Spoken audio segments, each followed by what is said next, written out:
Podcast Estação Família. Executivos Holding, serviços financeiros essenciais para você e sua empresa.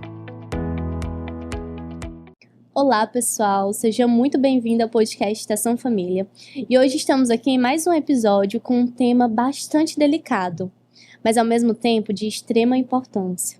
Além dos autos, a dor das famílias e os limites da injustiça.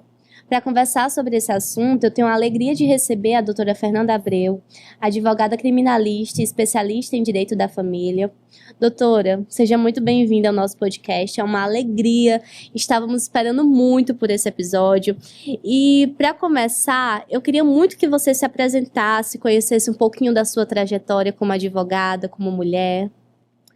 Olá a todos que assistem ao Estação Família, esse podcast que é tão importante, tão relevante, porque os autos são sempre sigilosos, né? Então, muitas vezes, o público em geral não conhece as querelas de um processo, apenas o que é transmitido na mídia. Então, eu faço esse adendo e parabenizo o podcast por trazer temas tão sensíveis, mas temas que precisam ter essa repercussão. Então, Vitória, eu sou Fernanda Abreu, advogada intrafamiliar, ou seja, eu atuo nos crimes sexuais e que envolvem a Maria da Penha, medida protetiva, e os crimes que se relacionam ao direito de família. Sim. Quando perguntam o que é ser uma advogada criminalista intrafamiliar, é exatamente isso. É quando você atua nos crimes que, ora, são originados dentro do direito de família, geralmente oriundos de um divórcio. Então, para isso, eu tive que me especializar em direito de família. Então, eu nichei bastante ao longo da minha trajetória. Eu saí da faculdade dominando o tráfico de drogas, que era um tema, à época, era o que, vamos dizer, a área que eu mais dominava dentro do direito criminal. E o destino, né, foi realmente me levando a essa área do criminal, que são justamente as falsas acusações e as medidas protetivas, né? Então, dentro das falsas acusações existe um universo de crimes e existe principalmente famílias. Existe ali um homem que está com seu psicológico abalado, existe uma família surpresa, uma família que não sabe como reagir. E existe, por outro lado, o tribunal da internet e o tribunal social. Que é o mais severo. Massacra. Sim. Esse não tem consciência, esse apenas quer julgar. Sim. Doutora, quando que você percebeu que começou aquela paixão, que era a sua área, que era para ser seu? Eu precisei sentir essa dor no meu seio familiar.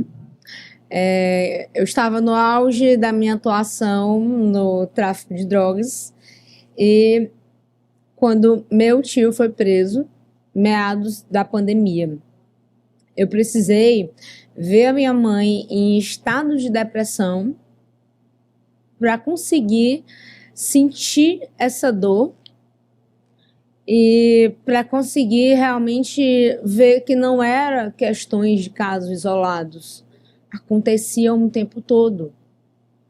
Só que nós, advogados, estávamos tão focados nas nossas outras áreas de atuação que não víamos. Então, quando aconteceu a primeira vez na minha família, quando eu vi uma suposta vítima estando lá na casa do meu tio, no momento que ele estava sendo preso, calmamente comendo uma melancia enquanto ele estava sendo preso.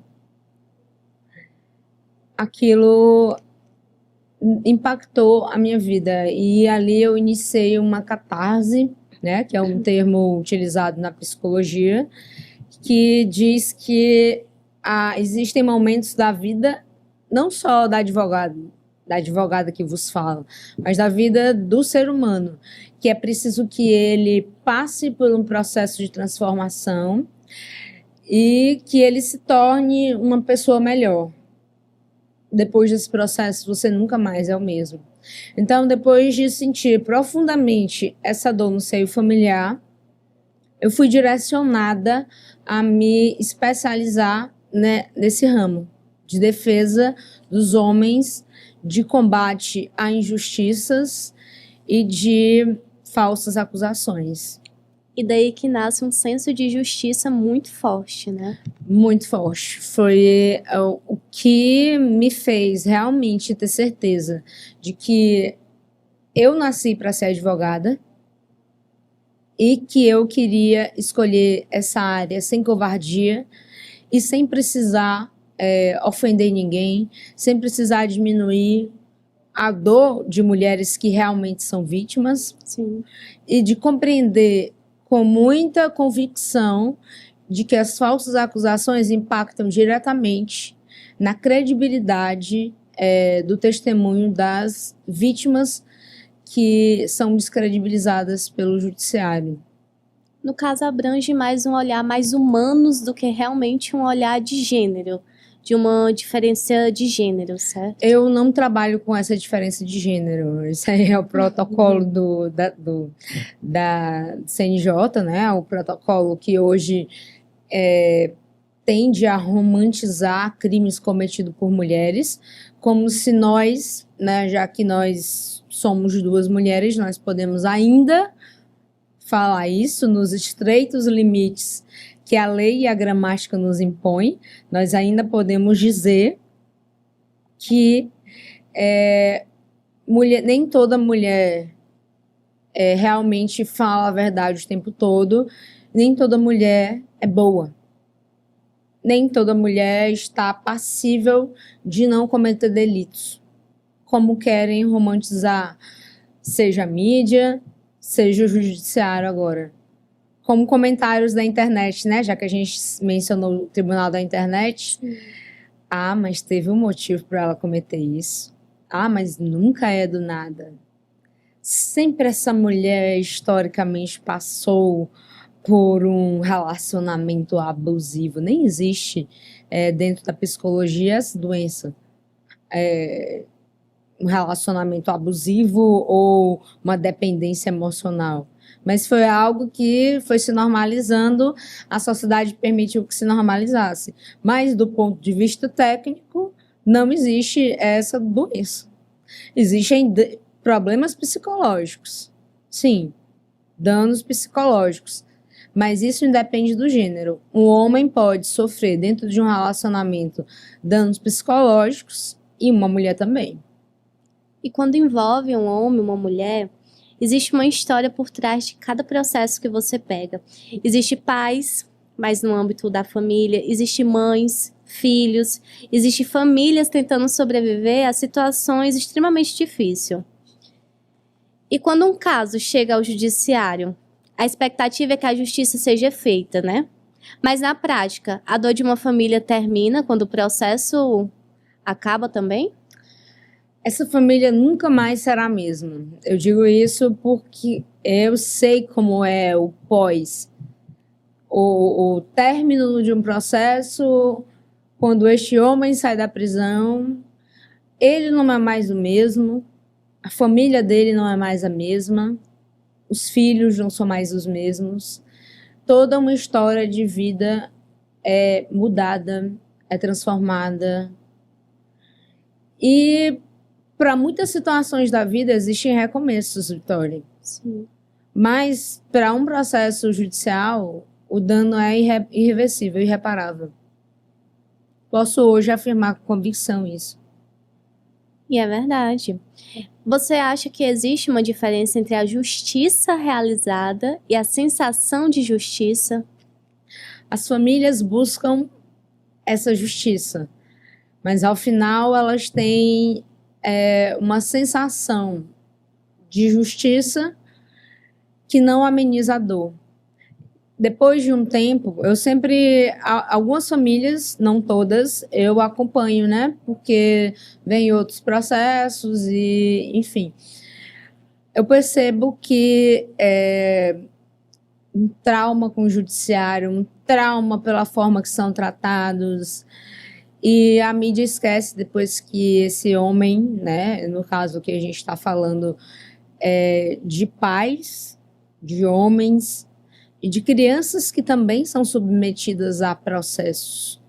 Porque existe dentro dos autos análise psicossocial, estudo social, perícia psicológica.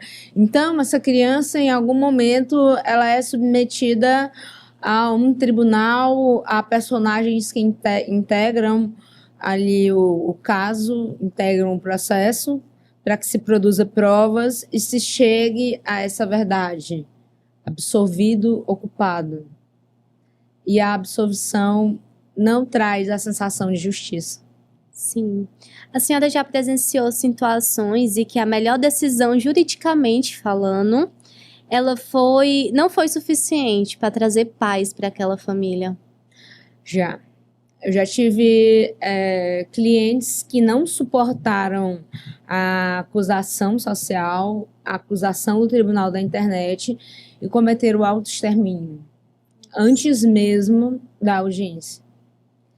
E não foi somente uma vez, então não tem como você não sentir a dor, o luto daquela família.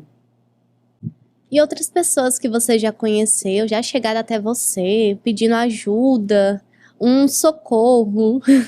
Sim, eu conheci muitas mulheres que criticavam assiduamente essa minha escolha de defesa, criticavam, olhavam estranho, nunca comentaram um post sequer, mas quando aconteceu, ora com o pai, ora com o irmão, ora com o primo, elas mudaram o pensamento.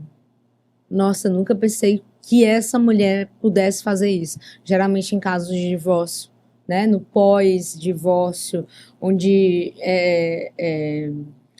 as mulheres geralmente querem distanciar os filhos dos pais e usam o Instituto da Medida Protetiva como um instrumento mesmo de vingança, de retaliação, principalmente quando este homem começa a se relacionar com outra mulher. Outra pessoa.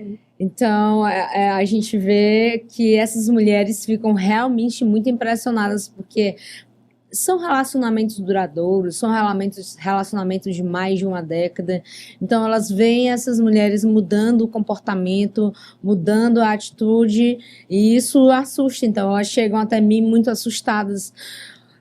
Às vezes algumas com vergonha, desculpa eu ter te criticado, desculpa eu ter... Quantas desculpas eu já ouvi em silêncio, né? Digamos assim, na invisibilidade. Mas todo o processo, eu consigo compreendê-las. Talvez eu tivesse que ter passado por isso mais de uma vez, para que realmente hoje eu possa me colocar no lugar dessa pessoa, dessa mulher que não entende por que outra mulher defende homens, pais, filhos, em processos de alienação parental, em processos de disputa de guarda, de alimentos. Então, tive que passar por isso muitas vezes, e muitas vezes eu até questionei Deus, mas por que de novo? E de alguma forma, Deus sempre me respondeu, sempre. Nas vezes em que eu titubeei, nas vezes em que eu me questionei, será se é este mesmo caminho que eu devo seguir? Sou boa em tantas áreas, tanto dentro do criminal como em outras áreas do direito, né? Já que é um podcast voltado para estudantes. Você se faz esse questionamento ao longo da sua trajetória. Eu saí da faculdade, eu nunca imaginei que eu fosse especializado em um ramo totalmente diferente do que... Eu podia ter a aprovação social de uma forma geral, mas eu escolhi o difícil. Eu escolhi o difícil porque o difícil, para mim, é o certo. Afinal de contas, todo mundo precisa de uma defesa. Sim. É o que a justiça prega, graças a Deus que pelo menos isso não mudou. Graças a Deus. Que os advogados ainda podem salvar, não o mundo, mas o que resta de dignidade na vida de um homem, de um pai, de uma família e de uma criança que talvez pudesse ter um futuro pleno, mas teve um futuro interrompido. E o meu principal lema é mais fácil você educar crianças fortes do que consertar adultos quebrados.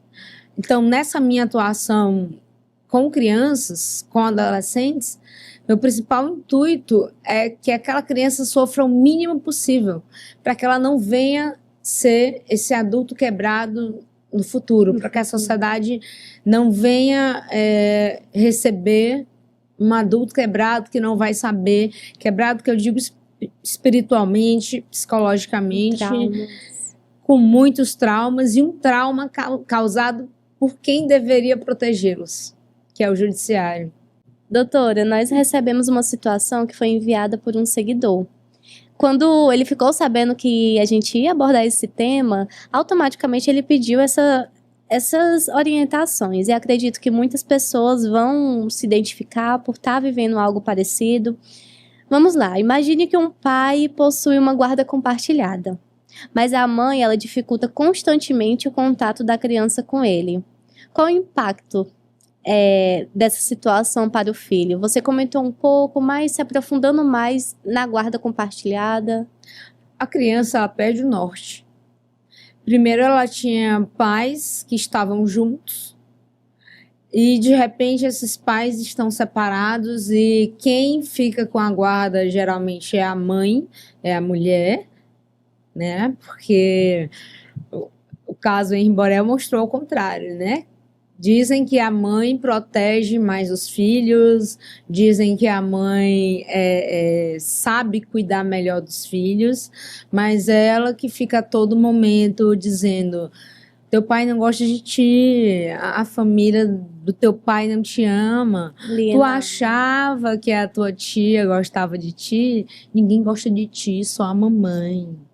Você só tem a mamãe no mundo. Então nós temos a realidade hoje de pais invisíveis.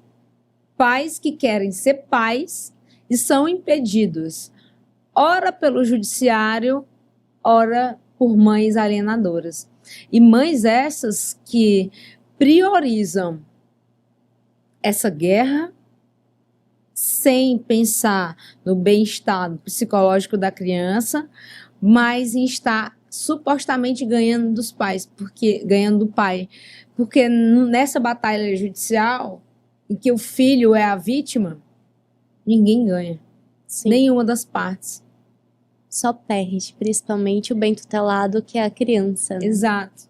Seria o que é tão bonito no ECA, o que é tão bonito na lei em Borel, que é o bem-estar da criança deve estar acima de tudo.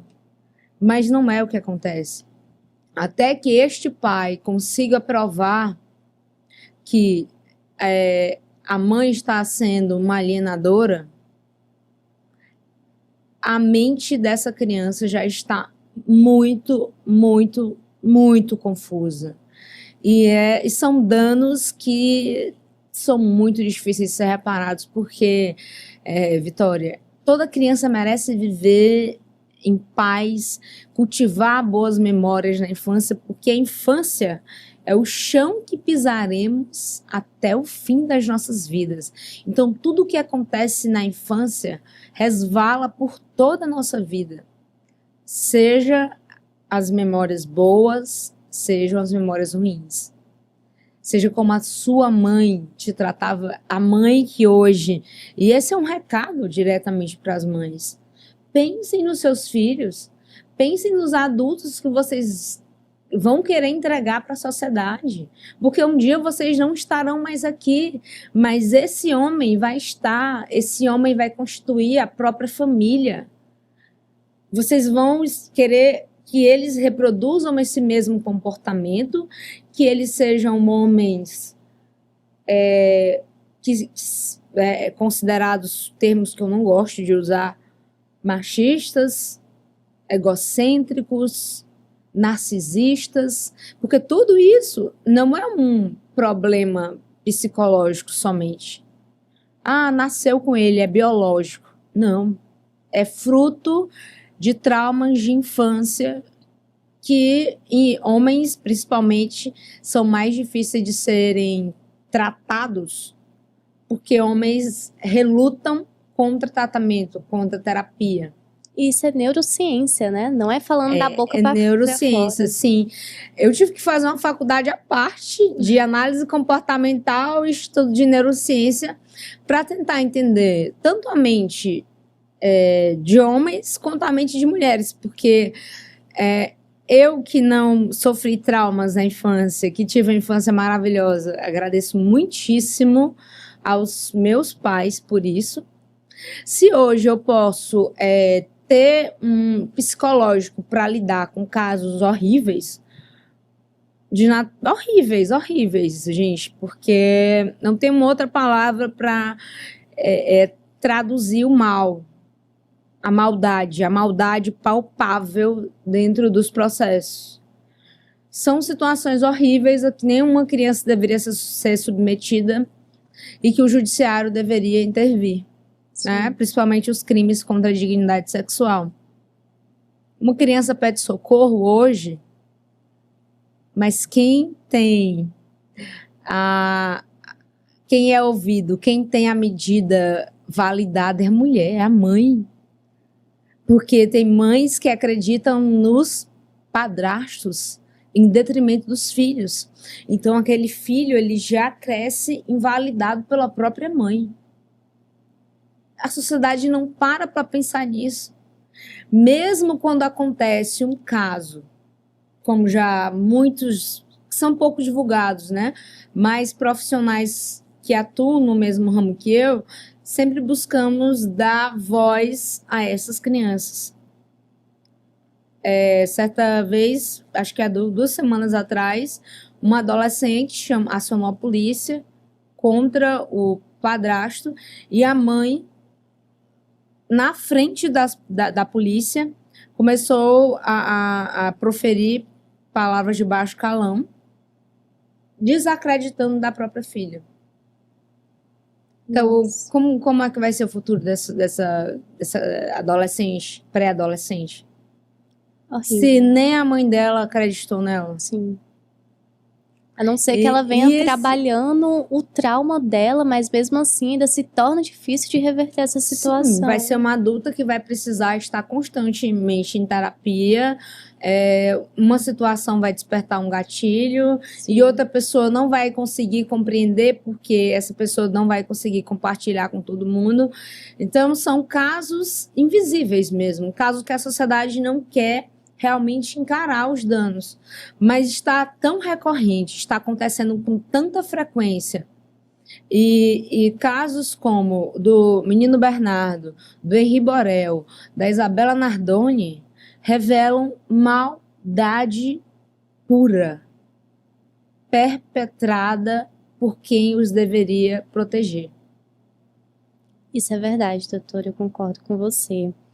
Falando em relação ao nosso seguidor, quais são as medidas que ele pode estar buscando junto ao Ministério Público ou ao Poder Judiciário? Quais orientações você repassa? Primeiro, o registro do boletim de ocorrência, né? De que ouviu relatos do filho sobre um possível caso de alienação parental, principalmente quando ele escuta da mãe: não vou deixar você ver seu pai porque seu pai é mau, ou não vou deixar você ver seu pai porque ele me fez muito mal. E seja homem, seja mulher, mas é criança. É difícil assimilar isso. Até pouco tempo, para ele vivia a família perfeita. De repente, na escola, chega o Dia das Mães, a mãe está tão supostamente debilitada que não comparece, ou chega no dia, em algum dia de reunião de pais e mestres, está só a mãe ou está só o pai? E aí ele olha para outros coleguinhas, vê que o pai e a mãe estão ali e começa a se perguntar. Então é preciso as mães e os pais começarem a pensar nisso. Sim. Mulheres e homens a escolherem os parceiros, não com base em atração, mas com base no que você projeta para o futuro. Qual é o seu objetivo? É construir uma família? Será que essa pessoa está realmente preparada para ter uma família, para ser mãe, para ser pai? Porque no meio dessa querela está uma criança. Então, o primeiro passo é relatar o que a criança diz em sede de delegacia, solicitar via representação ou queixa-crime que seja feito um estudo psicossocial, que essa criança seja ouvida, né, por profissionais em sede de delegacia, né, que se espera é que se tenha em cada município uma delegacia especializada na defesa de crianças e adolescentes, e que lá se tenha uma equipe de assistente social, psicólogo, forense, para que eles possam estar tendo esse tratamento com a criança sem revitimizá-la. Sim. E posteriormente, se caso necessário, né, se tem uma perícia psicológica, se tenha um estudo social, que é como é que essa criança está vivendo, por quem é que essa criança está sendo tratada, como é a rotina dessa criança, porque toda criança precisa de uma rotina. Então, o delegado, ao fazer essa investigação, precisa remeter ao Ministério Público, porque maus tratos, alienação parental, violência sexual contra crianças é crime de que cabe ao Ministério Público investigar, porque são ações incondicionadas públicas. Então, se espera, né, do parquê, do detentor da ação penal, que ele exerça essas medidas de produção de provas para saber a condição dessa criança. E que seja feita de forma célere. Sim. Porque hoje você vê, não precisa de prova para uma mulher conseguir uma medida protetiva. Ela nem precisa mais ter uma relação com o antigo companheiro para ela obter essa medida protetiva. E somente meses... Porque a medida protetiva não é uma ação penal, é uma tutela de urgência. Mas é uma tutela de urgência que vai se deixando transcorrer. E não se há investigação, precisa existir uma ação judicial à parte. E em muitos casos não é rápido. Em muitos casos você vê hoje, eu não estou aqui dizendo que não é necessário que a mulher tenha a medida protetiva, né, para salvaguardar a sua integridade. Como aqui é um podcast de família, estou dizendo que a criança também deve ter o mesmo tratamento, a mesma régua que é usada para a defesa da mulher, para a proteção da mulher, deve ser a mesma régua usada para a proteção da criança. Em tese, deveria ser a mesma régua usada para ofertar o contraditório e ampla defesa a quem está sendo acusado, o ora genitor. Sim. Que é o que a gente não percebe no dia a dia. Isso é verdade. Tem um senso comum muito grande das pessoas comentando a gente não deve escutar 100% do que as crianças falam. E isso interfere bastante nessa relação. Você já ouviu esse senso comum? Sim, eu já ouvi. Mas eu prefiro acreditar no senso comum de que diz que a criança não mente. Pode aumentar, pode desvirtuar a forma como fala, mas não mente. E se é uma acusação tão séria, elas não deveriam ser desacreditadas, principalmente pelos pais. Elas deveriam ser ouvidas e aí se verificar a veracidade. Isso, que a gente chama no direito a verossimilhança dos fatos, né? Sim. O que mais se aproxima da verdade, porque o direito busca a verdade. Então, que se investigue. Já que tantas mulheres acionam o judiciário em vão, o que custa o judiciário ser acionado por uma criança? Por isso que eu volto a repetir. A régua precisa ser a mesma. Porque as mulheres que acionam o judiciário, enquanto outra que verdadeiramente é vítima poderia estar acionando também, então ela está tomando o lugar daquela mulher que é vítima. Sim. Mas ainda assim nada acontece a ela, porque hoje mesmo eu estava peticionando um crime, uma notícia fato ao Ministério Público de denunciação caluniosa. Mas é sempre estipulado a pena mínima, né? 2 anos, que ali é reduzido, convertido em multa, prestação pecuniária. Então, a gente não realmente tem essa justiça para esse homem que foi ali absolvido. Mas, como esse cliente estava me relatando, eu preciso disso. Eu preciso disso porque, profissionalmente, eu fui muito questionado pela minha capacidade, porque mulheres não queriam trabalhar comigo, porque supostamente eu era um agressor. Supostamente não. Para elas, eu era um agressor. Né? Então, são essas as medidas que podem ser tomadas. Inicialmente, também seria com o Conselho Tutelar, mas o Conselho Tutelar, para mim, é um órgão inerte. É a minha opinião, tá? Não é a opinião do Só para esclarecer. Espaço Família. Só Sim. para deixar bem claro. Para mim, Fernanda Abreu é advogada atuante. E posso provar o Conselho Tutelar um órgão inerte, porque ele não age de imediato. Ele sempre precisa reportar ao Ministério Público.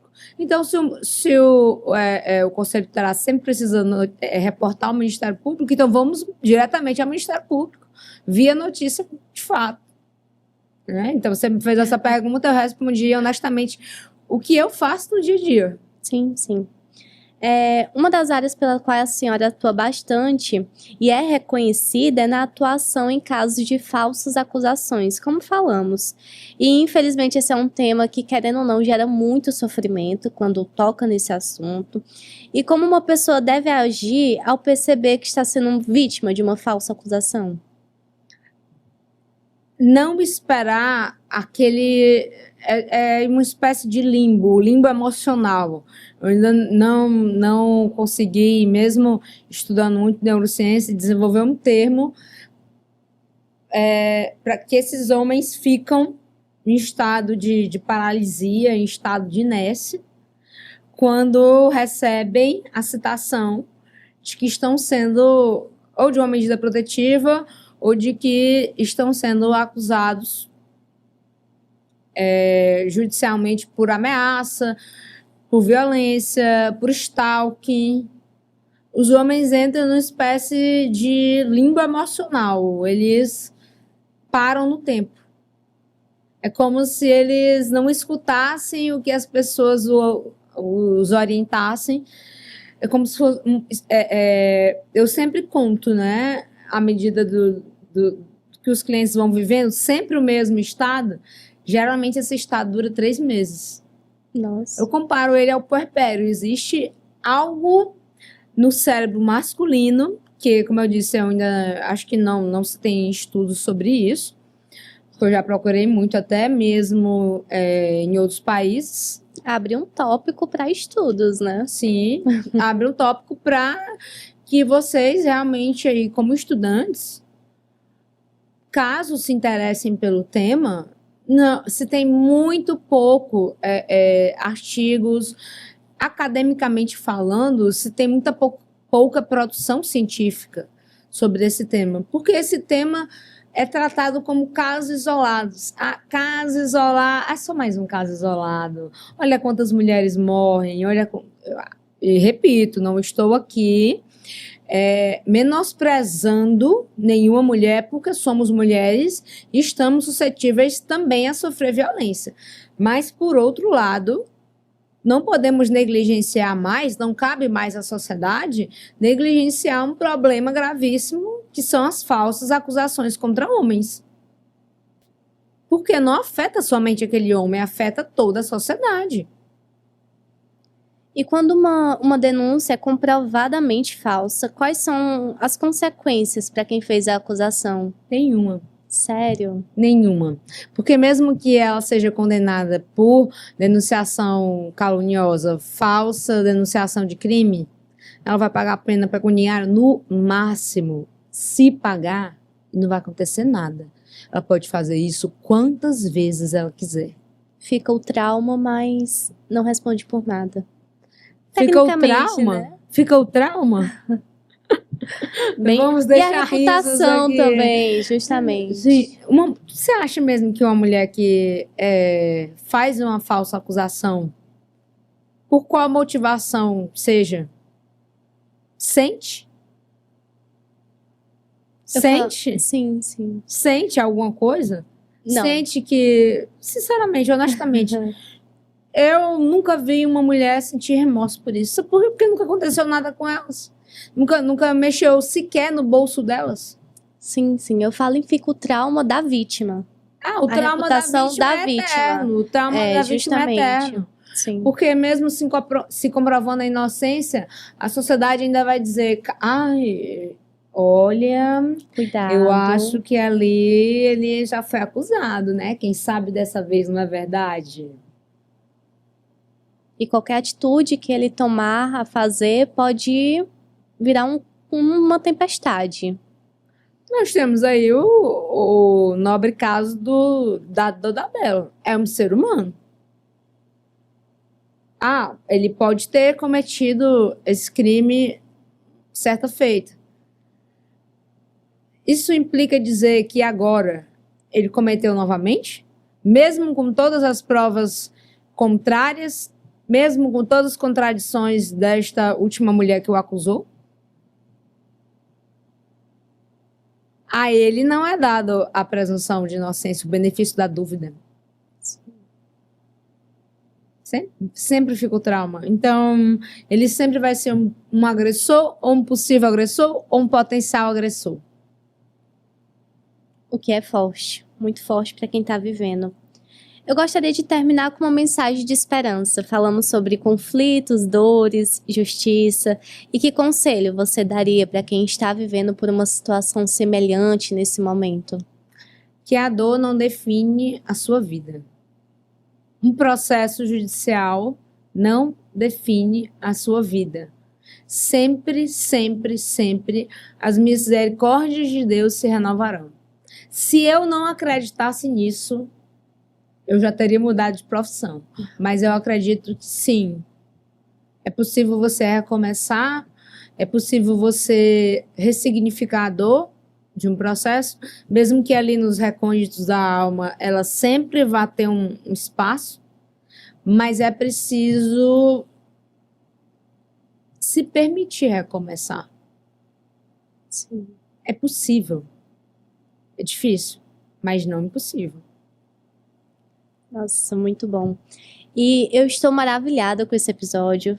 Eu estou muito contente em trazer um tema tão pouco falado, que é em relação justamente no que você defende. Muito feliz em ter você aqui no nosso podcast. A satisfação é toda minha, porque eu acredito que quanto mais falarmos sobre isso, mais a sociedade vai compreender, principalmente acadêmicos de direito, que estão se formando agora numa época em que vivemos uma insegurança jurídica enorme, né? Eu sempre penso, nossa, eu tive tão boas referências, assisti palestra de promotores renomados, promotores que atuaram em casos de grande repercussão, promotores que atuaram em casos que não tiveram repercussão, mas que foi ali, todos os personagens da justiça tiveram o seu papel, desempenharam o seu papel. Então, eu fui forjada na época em que a justiça ela exercia o seu papel e ela era respeitadíssima pela sociedade. Não existia esse questionamento que hoje se vê, principalmente em uma área totalmente fora dessa, de família, que é a previdenciária. O criminal sempre foi criminalizado, né? Advogado de bandido, hein? Mas se tinha uma espécie de segurança jurídica no direito de família. Hoje, no direito de família, por não existir essa paridade de armas, por nós estarmos vivendo essa falência da presunção de inocência, então existe a insegurança jurídica. Então, cabe a vocês, profissionais do direito que estão se formando numa época tão incerta para o direito, numa época tão, eu diria, tão lamentável mesmo. A forma como está se gerindo hoje processos, onde sentenças moldam destinos, ao passo que hoje partes são privilegiadas, então não existe mais paridade de armas, então tudo gera uma insegurança. A exemplo disso, vocês vão ser a geração que vão vivenciar a lei da misoginia em prática, na prática. Que profissionais vocês escolherão ser? Os profissionais que buscarão a verdade ou os profissionais que buscarão aplausos vazios?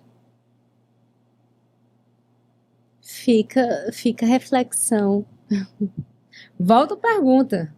Que profissionais vocês escolherão ser? Porque Rui Barbosa diz que não nos cabe covardia. Mas que profissionais vocês escolherão ser?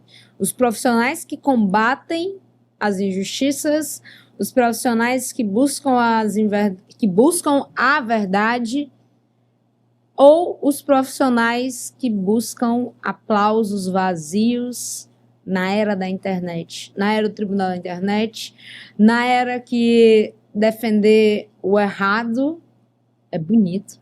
É bonito porque gera like, gera engajamento, gera autoridade. Não gera críticas.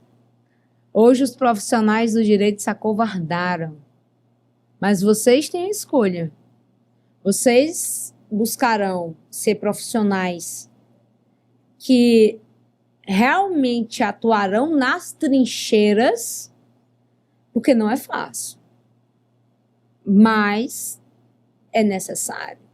E são poucos profissionais ali que se destacam nas trincheiras, vivenciando a dor de cada processo. Porque cada processo judicial, seja penal, direito de família, gera uma dor.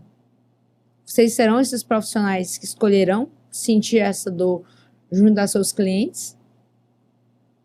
Ou escolherão os atalhos, os 1001 atalhos aí que são oferecidos pelos advogados das redes sociais? Sim. Tem uma música, doutora, do Humberto Gessinger, que fala justamente sobre isso, chamada Outras Frequências, que na música ela fala que seria mais fácil fazer o que todo mundo faz. E eu acho que é crucial um estudante de direito, um acadêmico, futuro profissional, estar sempre se reinventando, buscando novas áreas, entendendo um pouco. Novos olhares. Importante, senso crítico também. Entender um pouco, não se limitar. E é crucial isso. E obrigada pela pergunta. E eu tenho uma frase que um preso me disse em meados de 2021 que eu levo para a vida. Doutor, você está cheio de questionamentos. Eu estava na CPA, estava encostada na parede, e um interno, né, que já trabalha dentro da unidade, então os internos que trabalham na unidade, eles têm livre acesso. Estava na parede que divide o portão de saída.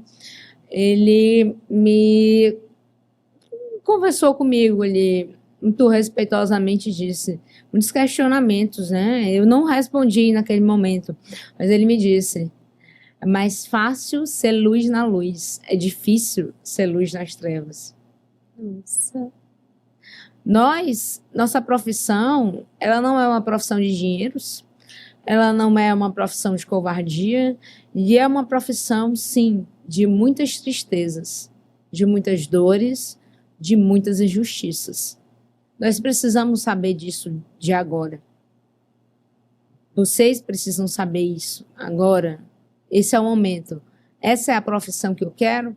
eu vou fazer diferença na sociedade, eu vou ser um daqueles advogados que salvaram o mundo, um daqueles promotores que salvaram o mundo, um daqueles juízes que salvaram o mundo, mesmo que seja um mundo de uma vida, ou eu vou ter só o status, viver de status, aplausos vazios, como eu disse. Sim, isso é verdade. Então, gente, satisfação imensa. Se eu tiver tocado em alguém, no coração de alguém, eu já ficarei imensamente feliz. Doutor, onde as pessoas podem lhe acompanhar? Podem me acompanhar nas redes sociais aí. Geralmente a gente solta uma polêmica.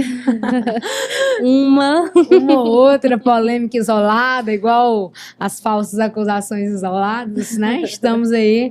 Fernanda Abreu, tudo junto, Solmar.adv. Me sigam aí para vivenciar os casos isolados de falsas acusações. Grande abraço. Adorei, perfeita.